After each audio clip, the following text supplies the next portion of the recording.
this is where we get into the story stuff. And stories are really very powerful for the specific reason that they give us the opportunity to help our prospects have a new belief. If we can do that, if we can help them have a new belief, and I'd say help them have a new belief, not us give them a belief. They have to accept it, right? What that gives us the opportunity to do is to create a lot of desire to support the ultimate realization of that new belief.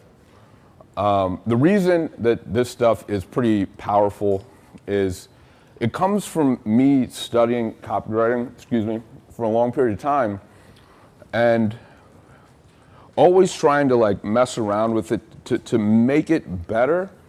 And I just always had a feeling when I got to the point where I was going to introduce whatever my product or service was in the copy, like it was a little bit awkward. You know, like how do I get there?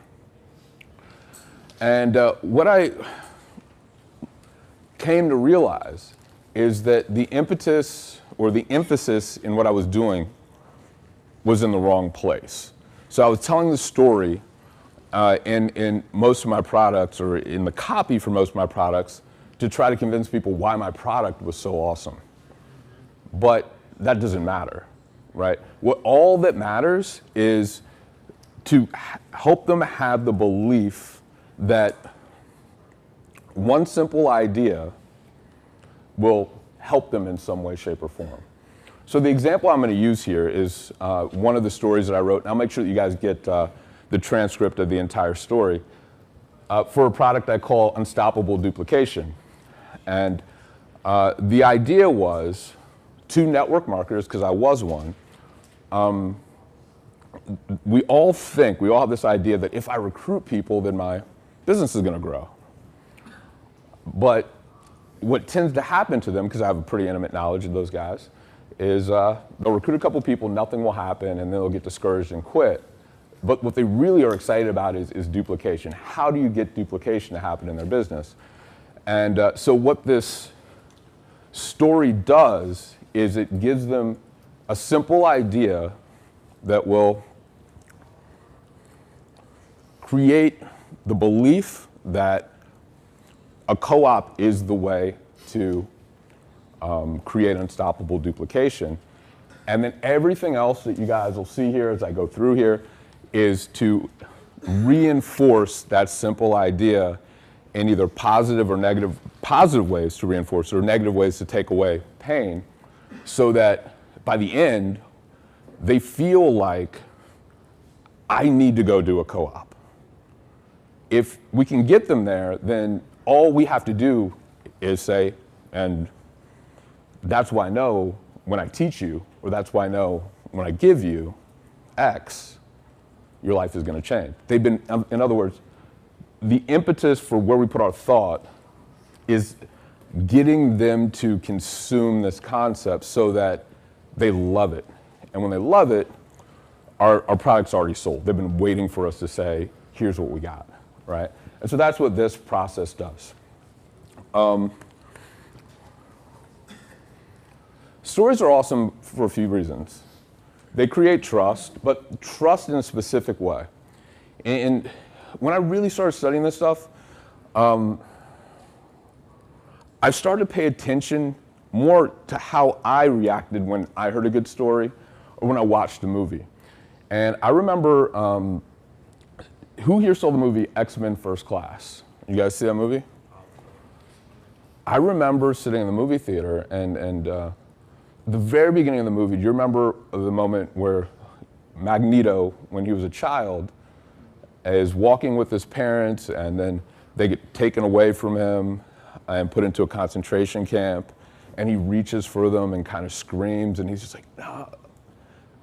I remember at that moment just kind of snapping out and realizing that at that moment, as I was watching this, I wasn't me. I was there experiencing that with him. So we try to engender trust when we market, but if we tell a story, we go past trust and create identification, you see? So next time you watch a movie, when you're deep into that emotional place where you're like, oh, what's gonna happen? You're identifying, you're there, you know? And that's why I'm excited this afternoon for Michael, because he's really gonna get into how to do this well at a level far higher than I know. We have the opportunity to create desire covertly, and just by nature, stories entertain. Whenever I stand in front of a crowd and I like really get into telling a story, and I do it well, you know, when I do it good, when I'm on, people are just like, you just look back, they got a little bit of like drool, you know? We just all sit back, if you say, let me tell you a story, and we're like, all right, tell me. We just accept it. We want to hear a good story. So that's the purpose. What happens when we tell a story is, when we do it in the right way, let's step back and say this. Most people know they have a problem, right? As it relates to their goal. I want to get this thing, I know I could do X, I know I could do Y, but the pain of not acting isn't strong enough to push them to really act at that higher level. And if we tell a good story, what happens is we increase that pain of inaction, and we also increase the desire for the realization of their goal. So at the end of the day, they must act, right? So if the idea is what we're installing in them and reinforcing, they feel a desire to have it realized.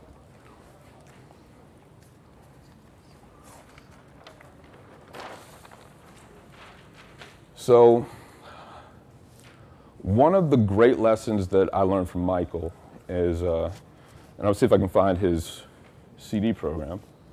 Where is it? I had it up here. Where is it? Oh, right here? Yeah. So this is one of Michael's programs.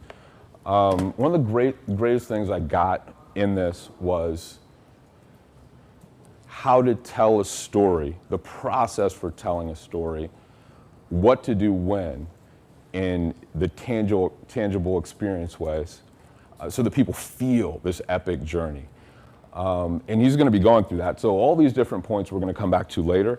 Right now, what I want to focus on is this point. This point is, in storytelling terms, it's known as the insurmountable object. It's that point of like ultimate peril, where you feel like, how the hell is the character going to get out of this, right? You want them to succeed, but you feel like they're going to fail. Like I remember in the most recent Batman movie was pretty good at this. When Bruce Wayne was like, he had a broken back and he was getting beat down by Bane and then got put in the prison. And then they literally did take over the city. You know, how the hell do you come back from that? Well, if we use this moment, so each of our stories needs a moment like this, right? If we use this moment to create an epiphany, here's a simple little thing that I did. And all this other great stuff happened. Maybe the idea came from listening to something on the radio, or picking up a piece of paper, or something that a mentor said, or like Carlos, he pulled out when we did his at our event, not to go into his story, but a bunch of stuff happened. He ended up in jail, and is not a happy place for him, right? And he pulled a piece of paper out of his pocket, and it had the answer that he needed at that time. We all want to know what's on that paper, right? You see? This is how we create that impact. So this is the moment, this is most important. So, let me walk you through this process. High drama, we want to, so in other words, if we're looking at this graph, we're starting here. High drama. When we're in peril, it feels like there's no way to win. So what we have to do is we have to display to our audience that there is a wall. And it's you can't go over, under, around, or through. Your life is going to suck. But because something simple happens, a path that is the solution is revealed. So I'm going to walk through this with examples after I just explain these parts. The whole point of this process, by the way, is the only way that we can help a person have a great idea is for them to have the experience like how we had the experience. So this, at the end of the day, is just going through the process that we would basically have when we have a good idea and doing a couple cool tweaks. So after we have this great idea, a lot more great ideas pop into our head. Oh my gosh, now I can see with X, all those things that couldn't happen are gonna happen, right? Without it, I'm still gonna have all this crap. And with it, not only this, but this other thing. So we start to, one idea is like the spark of a lot of great ideas. So we wanna make sure that we include our audience in that experience. Ultimately though, whenever we have a great idea, there's always a moment where we have to choose to act on it, right? We have to say, and there's always fear. There's always like, what if this doesn't work? There's always a little bit of that emotion, right? So we have to display our hero making the choice to move forward. Once you choose, especially as it relates to what we're doing in marketing, it's very important to show the audience the first sign of success that you have from that new good little idea. I went home and I did this, and then all of a sudden there were results where there were none before, right? Rapid growth, so things continue to get better. Case studies. Now, this is what I want to explain to you guys in that I want you to think about this analogy of if I have an idea, it's like a basketball, right? If I want you to get that idea, if I want it to be yours, I have to throw you the basketball. If I hold the ball and you hold the ball, it's not yours yet, right? But if I throw it to you, you have the opportunity to look up and catch it. You don't have to catch it, but you have the opportunity to catch it. Does that make sense? Yeah. So what case studies do is we detach this idea as an epiphany from us. So if I have a great idea, up until this point, people will say and think, well, that's awesome for you, but that's not gonna happen for me. But right here, this works for everybody. This guy and this guy and this guy and this gal and everybody. So that's how I know it had nothing to do with me, right? Now they start to own the idea, right? So, yeah, maybe is how they feel. Maybe. From there, what I like to do is I like to share hidden benefits. So instead of saying, the great thing about this idea is X, Y, and Z, it's a lot better to say, we all know that idea X is going to give us A, B, C, and D. But what people don't see is E, F, and G. And those are really the most awesome things, right? So what they do right there is they go, holy shit, this is way better than I thought, right? But remember, we're talking to people, so immediately, like, that's going to heighten their emotions. So they're going to start to say, I don't know. And they're going to try to have that last little objection. So the next thing that I like to do is, if I can find the objections that a person has, is I like to figure out how to transform those objections into positive reasons why to say yes. I'll go through an example. Right now, they pretty much feel like, I got really no excuse. So they're almost adopting the idea. The best stories in the world, like I always love movies where they have like a twist at the end, right?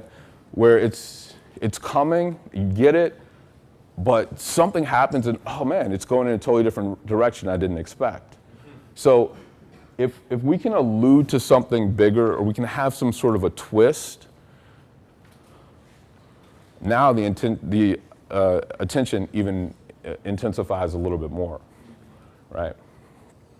But we don't tell them. We just say, it got even better, or there's something about it you didn't even know, right? Before I tell you, let me make sure when you go out and do X or use X that you don't make the same mistakes I do. So we come back and we make sure we inoculate them, right? Don't make the mistakes that I did, because now we're basically assuming you get it, it's a good idea. So when you use it, here's how not to mess up, right? I'm like, oh, thank you. I am gonna go and do this now, right? You've protected me. I messed up on this. So this should say ultimate solution.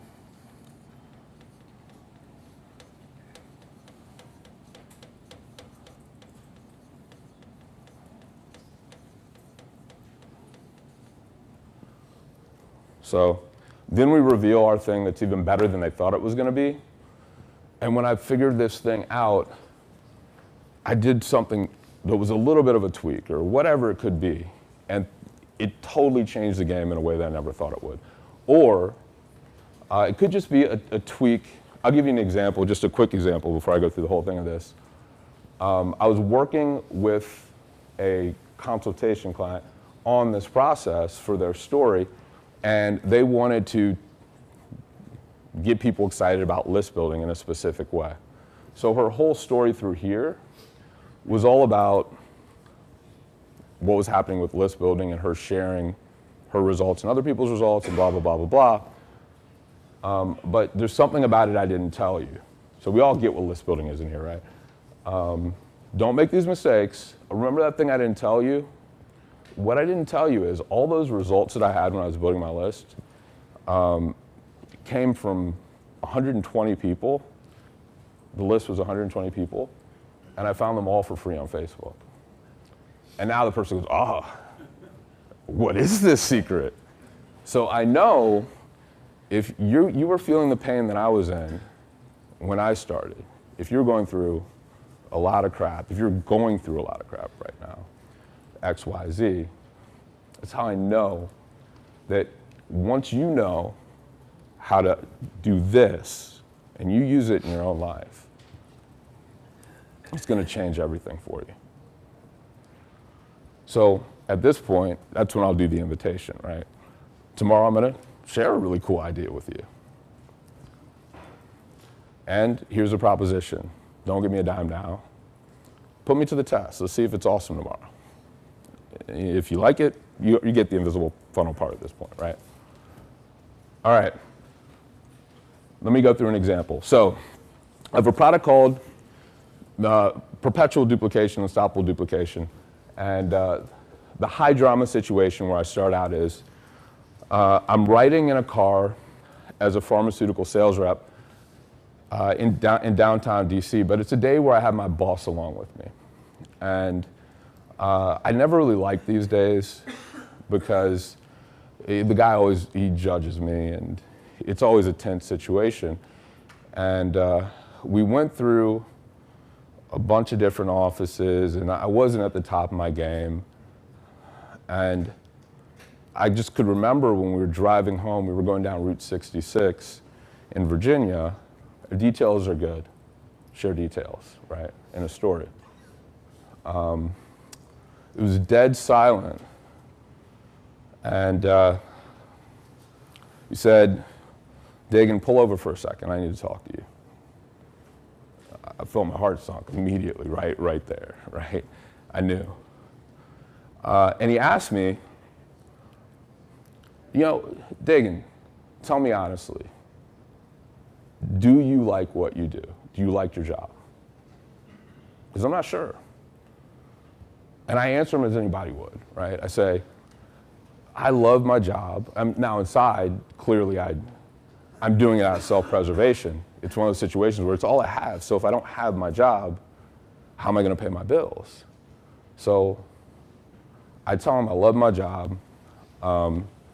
And of course I want to keep doing this. but inside I knew, really, I felt the opposite. And a few minutes later, we got back in the car, and it was silent. We parted ways, and I knew right then that my days were numbered. You know, I knew I only had a limited amount of time. It just freaked me out. I was not in the best of moods. So typically, what I'll do, and what I learned to do when I'm in those situations is I'll listen to some personal development or something like this, because I've always found that it's better to replace a bad idea with a good one than try to suppress it or get rid of it, right? So I would just listen to some personal development.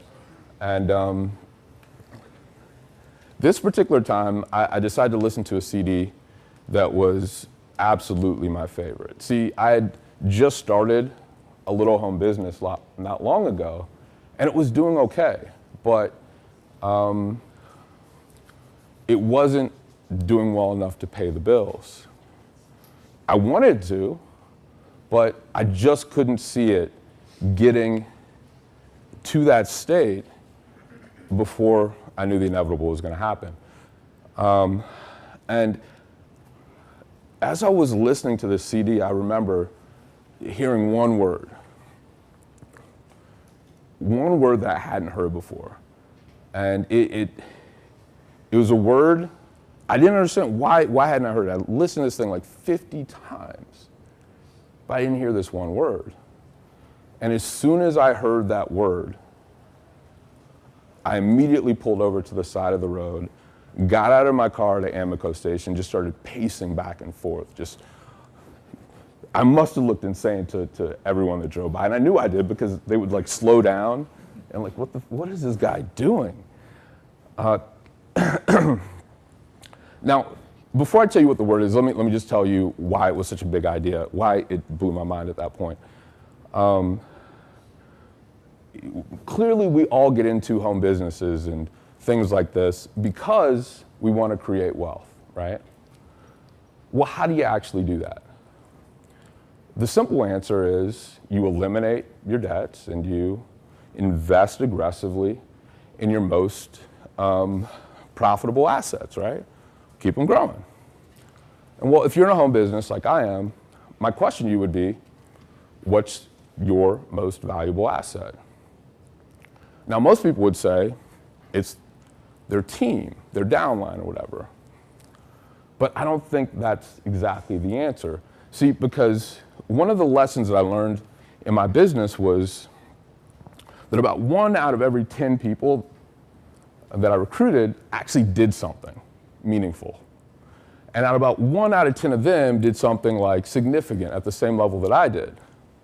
So when I played this math out, it's just regular math, right? But it gave me some sort of certainty. It's not good, it's not bad.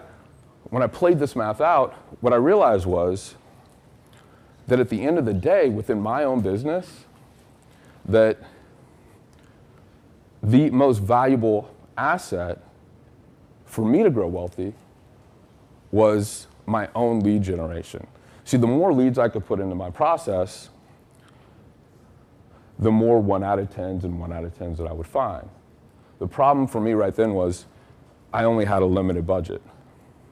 I could only do so much with what I had. And there was no way for me to really overcome this before I got canned. And that's why this one little word was so important to me. As soon as I heard it, I had all these ideas going through my head like, you know, with it, that problem would be totally erased.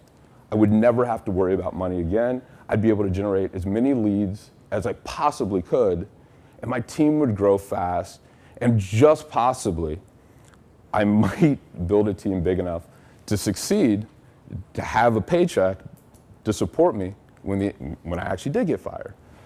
All sorts of ideas like this. So I'm not going into everything that I did, but I'm just kind of giving you pieces of it so we can have a little bit of brevity.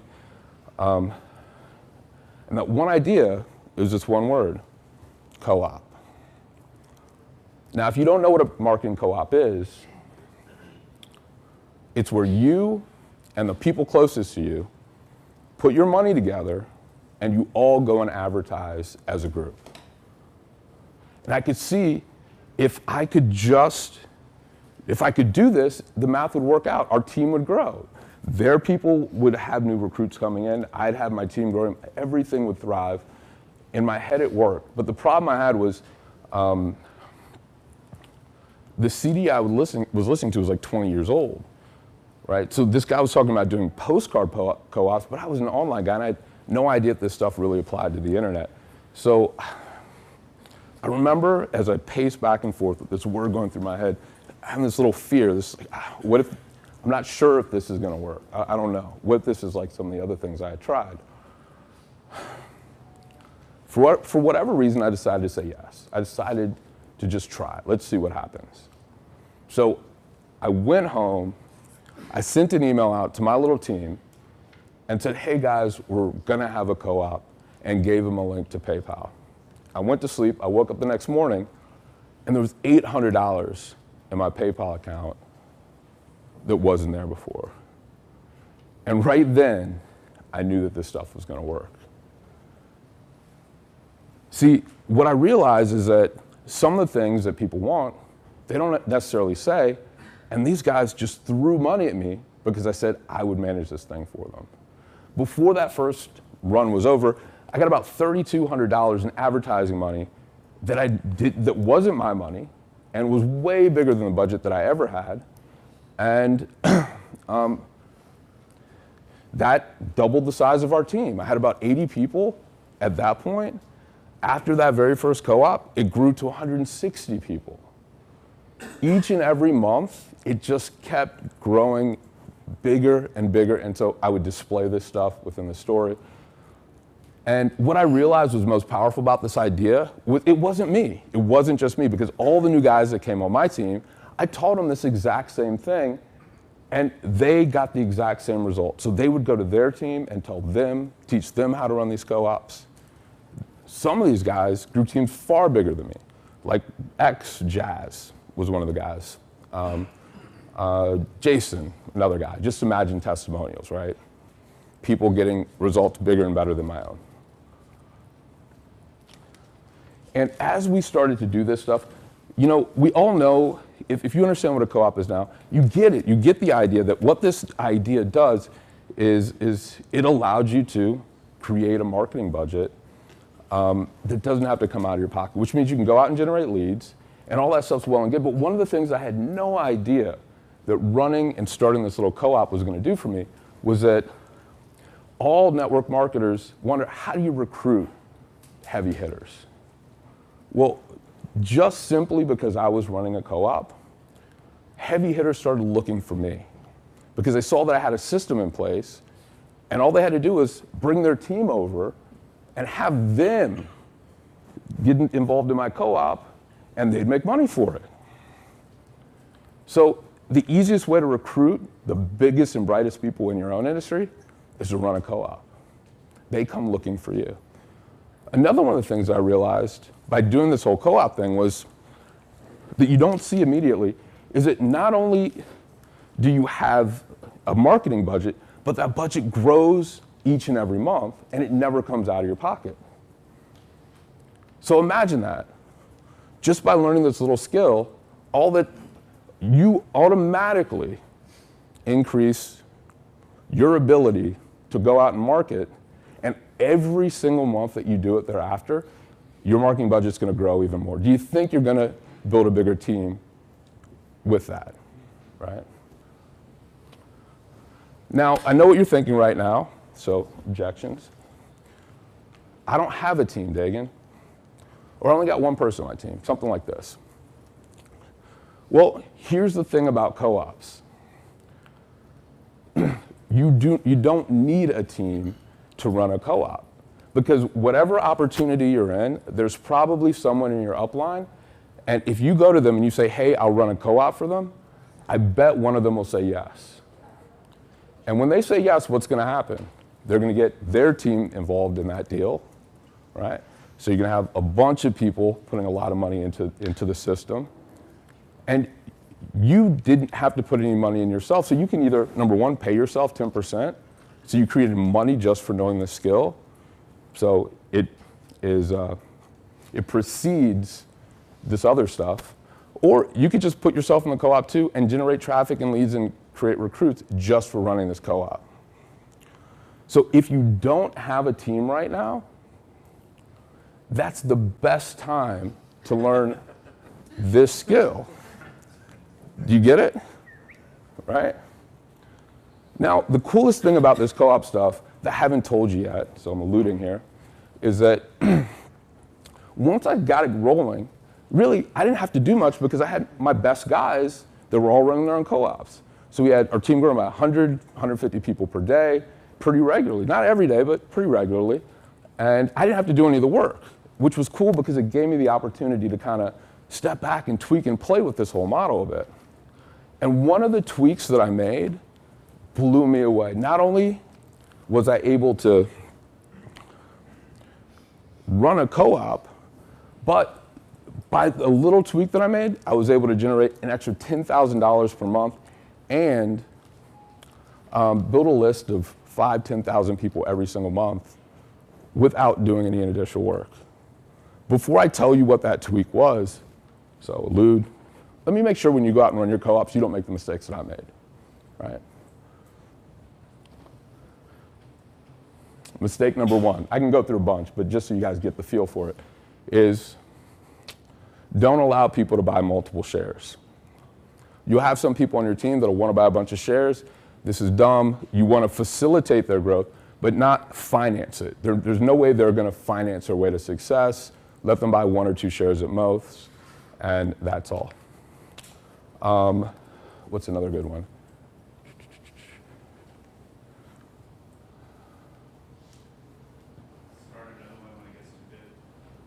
Oh, yeah.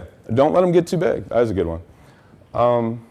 I never let more than 100 people get involved in one co-op because it's just too hard to manage. So don't let it get bigger than you can manage. 100 people is about as most I could do. So limit it to that and then pass it off to someone else in your team. Times 1, 2, 3, 4, 5, 6, 7, 8, 9, 10, right? All right, so now that you guys aren't going to make the mistakes and you get this idea and you're ready to go do co-ops, let me tell you about that one little idea I shared with you here. Remember I told you that there was this version of a co-op that I created where just tweaking a little bit, I was able to create an extra $10,000 per month and grow my list by 5,000 people for absolutely free? Well, what I did was what's called a perpetual co-op. I just made this little tweak, and I guarantee you, if you understand where we've been, that, let me see what's the best way to say this, because I've said it different ways. At this point, you can either just share what it is overtly. So sometimes I'll say, here's what it is. You put a lead capture page in front of the deal and you manage the whole product process for them. So then you build this master list and you can monetize the list by selling tons of stuff to it and build a team by blah, blah, blah, blah, blah. Or you can just say, and this perpetual duplication, or this perpetual twist that I threw on, is gonna blow you away when I show it to you tomorrow. Now, if you follow along with me, you're anywhere near where I was when we got started, I hope you get it. I hope you see that like this idea, co-ops is the answer. It is the solution to duplication in your business, and it works for everybody. And so tomorrow, when I share how to do this when I share with you how to do this live, I know it's going to change your life the same way that it changed mine. You can register X, invisible funnel proposition, high drama, display a wall. So the wall can be either told through a story that illuminates why things suck, right? There's no way I could get over it because every time I tried 1, 2, 3, 4, 5, I hit a wall. I couldn't figure it out. Or you can use logic. I kind of used logic in this example where I said, I assume, look, if you want to get rich in this stuff, you got to do 2 things. Get rid of your debts and invest heavily in your assets. Well, what's your asset in our area that we're working with? Let's look at it closely. It comes down to your leads. I couldn't get enough of them, right? That was my problem.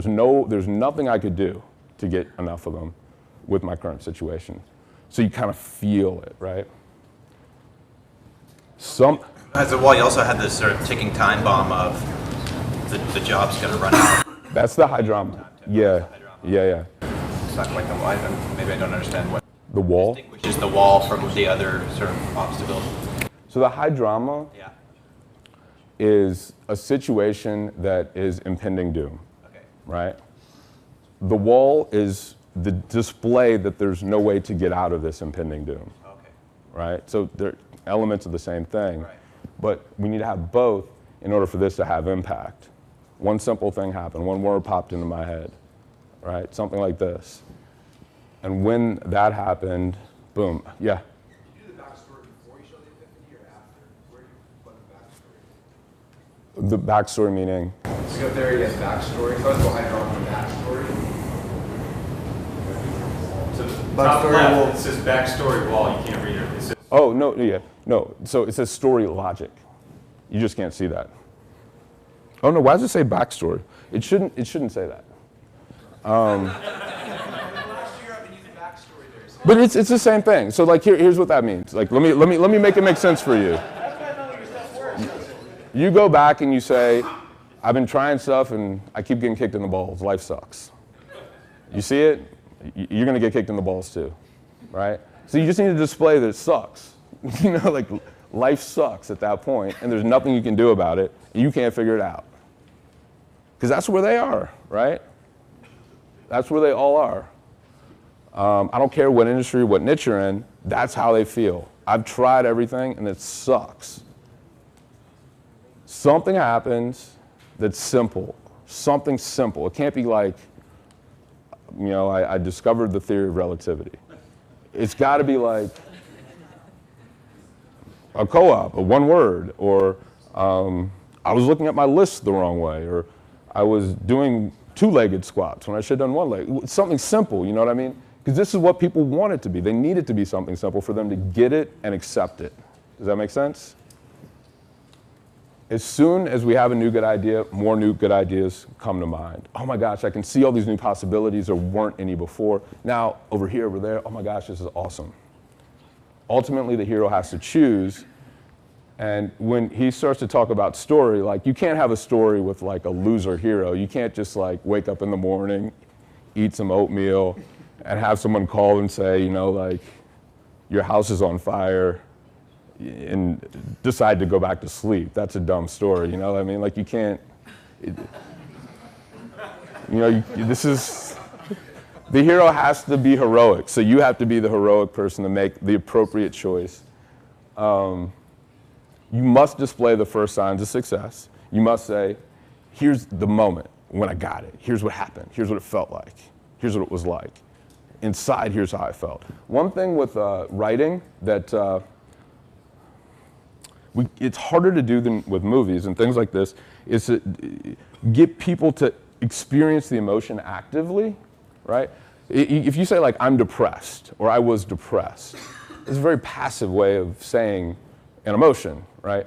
In writing, the way that we have to do that is we have to bring people into that experience by sharing our mental thoughts, physically how we felt, and then share the experience. So I would say, you know, when I opened the letter, immediately my heart sunk. All I could think was, why me? See? When I looked at it and it said, you're fired, blah, blah, blah.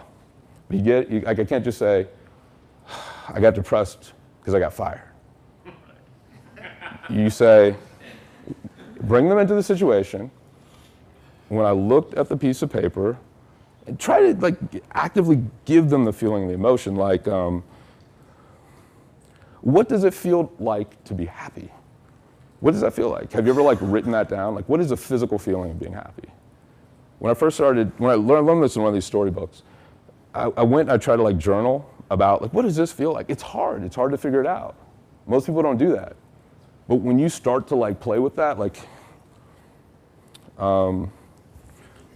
whatever that feeling is for you. For me, let's say excitement. my hands got cold, my mouth went dry, right? I started to feel this tingling feeling all over. It started just tingling. When I looked at the paper and I realized, and all I could think was, I think this is it. I think I won the lottery, right? This is a better way to do it. Does this make sense? Is that good? Is that, yeah? All right. Yeah. So when you're doing this part of the webinar, is this still text showing on the screen listening to you, or is this seeing you live? Oh, like this? Like, Seeing you as, video. I've just done it in the Facebook thing. I'll just pull open the Facebook thing and start telling the story, and I'll get them engaged in it. You know, what were the top benefits? What? Someone able to see you or just hear you? Just hear me. And with the text appearing alongside of it? No, they're just listening to my voice, and then we're in Facebook, and I'll say, so what was the biggest hidden benefit to you about running a co-op? And they'll give me some answers, and I won't let them leave. I'll say, I need 20 good answers before we move on, right? What was the biggest objection you had? Do you feel like we've handled it? You know, so it probably would be a lot better if I did the talking head thing, so they kind of like see your face and your emotion. But I haven't tested that. So they're looking at Facebook. Yeah. They're listening to you. So this could easily be a teleseminar level. Just as much as It might be, I mean, one idea I've had is, to do it as a teleseminar just to see. But it's really just about couching the reason why into a story. So how do I give them an idea that changed me, throw it in the air, prove to them that it's not my idea, it's an idea that they can use, have them catch it, and run. You don't have to do this perfect. You don't have to do any of this stuff perfect to get results. But you could change the media, you could do a teleseminar, you could do a webinar, you could do it as a sales letter. In fact, one of the best promotions I did early in my career and never thought about it again for why it worked is I wrote a story promotion. I didn't have any of this, I didn't understand any of this, but I just wrote a story for why people needed to do what I was gonna do. And it was a sales letter, just a text sales letter. And I didn't know how to launch it to my list, so all I did was I turned it into chapters. I would give them like this much of the letter and call it chapter 1 and put a little box under it that says opt in so you get chapter 2 before everyone else. And each day I would release a little bit more. And then the day of whenever they could join, it was a damn good day. So you could do it so many different ways. That's the whole point of that. But that worked well. I don't know why I never did it again. It was dumb, you know? I was busy writing notes, so somewhere I missed between where you at and the ultimate solution and where you bridged the pain with the invitation there. I missed the pain part. What was the pain of inaction. So, I mean, if you're like me, I mean, if your job's in peril, if you don't know how your future's gonna turn out, if you've been trying to build a team and no one's duplicating, and you don't know why, and you know in your heart that you're going to be successful in network marketing, you have to know right now. You have to know that this is how you're gonna get there. And that's why tomorrow, when I share it with you, it's gonna change everything. So just remind them of the pain. Is this hypnosis approved? This is hypnosis approved. Yes? Yeah, you're doing good. Oh, cool. One other question. I noticed you salted with the two, that you had the one word and you had do you normally salt that in the same place, or is that flexible where you do the salting? So with the list publishing thing, this point would be, I got a letter in the mail from the IRS saying, hey, you owe us $983,000. What am I gonna do? My life sucked. And the only thing I could do was try to work my way through it. And where's Kim? I don't know where Kim is. Oh, there she is. Kim was helping me get all our accounting together, and we were going through receipts. She handed me one receipt. And as soon as I saw it, if you've ever seen the movie The Usual Suspect, you know that moment at the end where the inspector has verbal can't walk out and he realizes that was Kaiser Soze. That's the only way I can describe how I felt, because right there on that one sheet of paper was the answer that I've been searching for. On that one receipt was the answer I've been searching for the entire time I'd been in online business. Within months, I was making $200,000, $300,000. The audit didn't matter, and blah, blah, blah, the story goes on. So you just want them to, what did it say, right?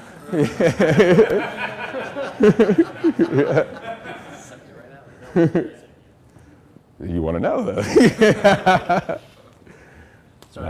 You have to ask him. Rob a bank.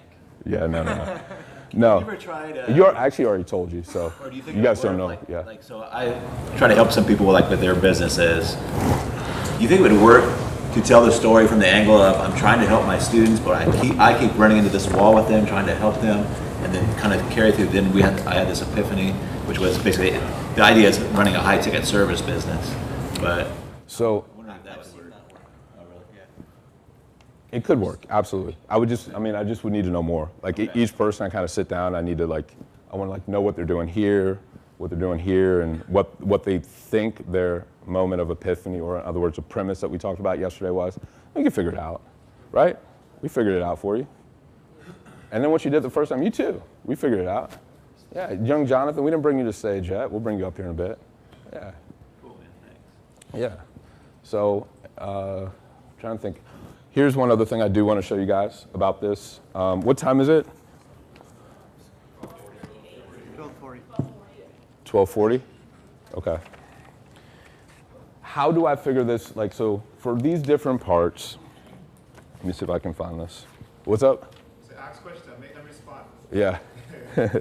So this is just my own personal notes. When I am going through and doing this stuff, I'll just list out all the different things that I think will go under like case studies. Here's proof. What? What does LPP stand for? List, publish, or profits, the offer that I showed you guys before. So this was me putting together pieces for that. Social proof, where am I going to use some social proof? So, different types of case studies. Mistakes to eliminate. What are the mistakes that I think they're going to make? Content. You're using to guide you through your storytelling? You're looking at that crutch to guide you through it? Yeah, well, what I'll do, so this is my brainstorming. So what I'll do first, and I'll show you one other thing that I think will help you, that'll help you really crystallize it on that, is this is how I'll get all the ideas out. What content could I share about this idea that I think is going to be awesome for them? What objections do I think they're going to have? What benefits do I see? So just like with bonuses, like if you have a ton of benefits, like which ones are the best? Whichever ones are the best, just all you got to do is say, everyone knows these benefits, but what most people don't see is these other things, and they'll experience it kind of as like, oh, those are awesome. So if you list out a bunch of benefits when you get to the hidden benefits part, it's just that framing of it. Everyone knows this, but these are the things no one knows. And they'll go, oh, those are awesome, right? And then so HB just means I think that's a hidden benefit, regular benefit. So I'll go through my content and I'll figure out where I want to put it so you can see whatever this was, that's a hidden benefit. I think that's a great hidden benefit, and even though it's content. So it'll just let me get all the ideas out and then start to attach them to different parts of the process. And then when we get to this, it'll make a lot more sense. But when I actually have it all together, it'll end up looking something like this. Yeah, that's the wrong way, but you guys can kind of see. How do we make this bigger? There we go, that's the way.